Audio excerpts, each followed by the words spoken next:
Assalamualaikum warahmatullahi wabarakatuh. Halo, bagaimana kabarnya hari ini semuanya rekan-rekanku yang berbahagia. Semoga sehat selalu dan dalam lindungan Tuhan Yang Maha Esa. Baik, kami dari kelompok 8 yaitu akan membahas sistem peredaran darah manusia yang beranggotakan Yeni Sulistiawati, Yogyaltia Zakaria, dan Yuli Anjarwati Rahmat. Kita masuk ke materi. Darah merupakan alat transportasi atau alat pengangkutan yang paling utama dalam tubuh kita. Fungsi penting darah bagi kita adalah sebagai berikut, yaitu alat pengangkut oksigen dan zat-zat makanan, alat pertahanan tubuh dari penyakit, dan pengatur suhu tubuh. Untuk yang pertama, komposisi darah. Darah memiliki komposisi yang terdiri atas sekitar 55% cairan darah atau plasma dari 45% sel-sel darah. Plasma darah, yaitu sekitar 91% plasma darah terdiri atas air. Selebihnya adalah zat terlarut yang terdiri dari protein plasma, protombin, fibrinogen, dan antibodi, garam mineral, dan zat-zat yang diangkut darah, zat makanan, sisa metabolisme, dan gas-gas, dan hormon. Untuk yang B yaitu sel-sel darah. Sel-sel darah pada manusia terdiri atas sel darah merah, eritrosit, dan sel darah putih leukosit, dan keping-keping darah ataupun trombosit. Dalam sel-sel darah, kandungan sel darah putih dan keping darah sebanyak 1%, sedangkan sel darah merah sebanyak 99%. Yang pertama, sel darah merah, eritrosit. Darah berwarna merah karena adanya sel-sel darah merah. Sel darah merah berbentuk bulat kepeng, yang kedua permukaannya cekung. Sel darah merah tidak memiliki inti sel dan mengandung hemoglobin. Hemoglobin atau Hb merupakan protein yang mengandung zat besi. Fungsi hemoglobin adalah untuk mengikat oksigen dan karbon dioksida dalam darah. Hemoglobin berwarna merah karena itu sel darah merah berwarna merah. Teman-teman, untuk yang kedua yaitu sel darah putih, leukosit. Tentunya tidak asing lagi di benak teman-teman semuanya. Sel darah putih bentuknya tidak teratur atau tidak tetap. Tidak seperti sel darah merah yang selalu berada di dalam pembuluh darah. Sel darah putih dapat keluar dari pembuluh darah. Fungsi sel darah putih adalah untuk pertahanan tubuh dan dari serangan penyakit. Untuk itu sebagai antibodi juga. Yang ketiga adalah keping darah, trombosit. Sel darah putih bentuknya tidak teratur atau tetap. Tidak seperti sel darah merah yang selalu berada di dalam pembuluh darah. Sel darah putih dapat keluar dari pembuluh darah. Fungsi sel darah putih adalah untuk pertahanan tubuh dari serangan penyakit. Kita masuk ke fungsi darah. Apa sih itu fungsi darah? Yang pertama, mengatur suhu tubuh. Jadi, ketika tidak mempunyai darah yang mengalir, pastinya tubuh kita tidak akan bisa memposisikan, tidak akan bisa mengatur suhu tubuh. Bagaimana suhu tubuh mengatur kehangatan suhu tubuh itu sendiri? Karena fungsi darah juga mengatur pada suhu tubuh manusia. Yang kedua yaitu mengedarkan oksigen ke seluruh tubuh. Darah mengalir, memompa dari jantung, yaitu untuk menghantarkan oksigen ke seluruh tubuh, baik itu ke otak ataupun ke jaringan yang lainnya. Yang ketiga, mengedarkan zat makanan dan zat sisa hasil metabolisme. Tentu saja itu sangat berperan penting bagi tubuh kita. Yang keempat yaitu melindungi tubuh dari bakteri dan virus, untuk melawan bakteri dan virus. Dan yang kelima yaitu mencegah hilangnya darah melalui mekanisme pembekuan darah.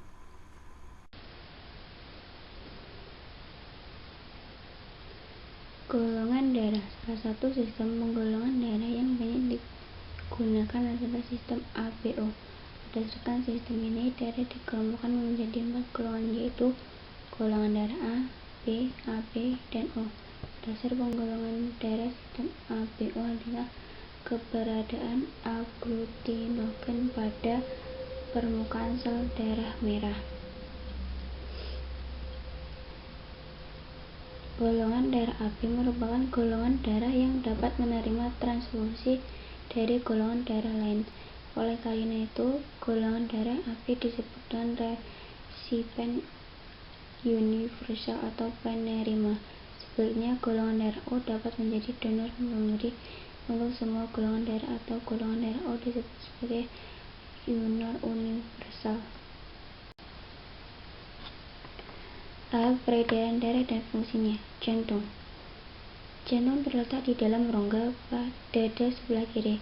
Ukuran jantung kira-kira sebesar kepalan tangan pemiliknya. Jantung tersusun atas kumpulan otot-otot yang sangat disebut miokardia. Jantung terdiri atas 4 ruang, yaitu serambi kanan, serambi kiri, bilik kanan, dan bilik kiri. Antara bagian kanan dan kiri jantung dibatasi oleh sekat jantung. Sekat ini berfungsi mencegah bercampurnya darah yang mengandung banyak oksigen dan karbon dioksida. Bagian bilik ventrikal jantung berdinding lebih tebal dibandingkan serambi atrium jantung. Jantung berfungsi memompa darah. Jantung memompa darah dengan cara mengucup, berkontraksi, dan mengembang berelaksasi.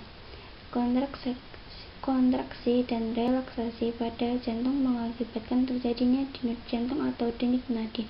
Ketika jantung memompa darah ke dalam pembuluh nadi, pembuluh tersebut ikut berdenyut. Pembuluh darah. Pembuluh darah merupakan saluran tempat mengalirnya darah dari jantung ke seluruh tubuh maupun sebaliknya.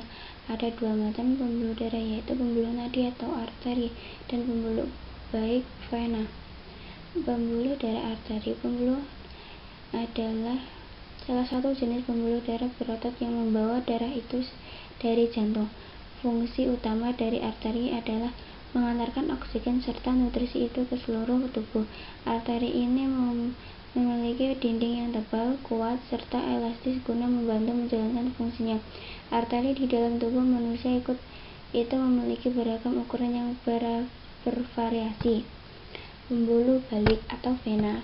Pembuluh darah vena juga sering disebut pembuluh balik.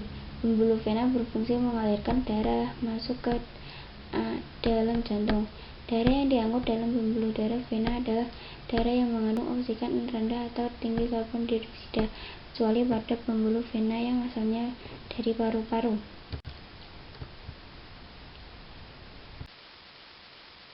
Perbedaan antara pembuluh nadi dan pembuluh balik. Yang pertama yaitu pembuluh nadi denyutnya terasa, sedangkan pembuluh balik denyutnya tidak terasa. Yang kedua yaitu umumnya terletak di bagian dalam tubuh, yaitu pembuluh nadi, sedangkan pembuluh balik terletak di dekat permukaan tubuh. Yang ketiga, pembuluh nadi dindingnya tebal, kuat, dan elastis, sedangkan pembuluh balik tekanan darahnya rendah. Pembuluh nadi darah mengalir cepat, sedangkan pembuluh balik darah mengalir lambat. Yang kelima, pembuluh nadi tekanan darahnya tinggi, sedangkan pembuluh balik tekanan darahnya rendah. Yang keenam yaitu pembuluh nadi membawa darah kaya oksigen keluar dari jantung kecuali arteri pulmonalis, sedangkan pembuluh balik membawa darah kaya karbon dioksida dari seluruh tubuh menuju jantung kecuali vena pulmonalis.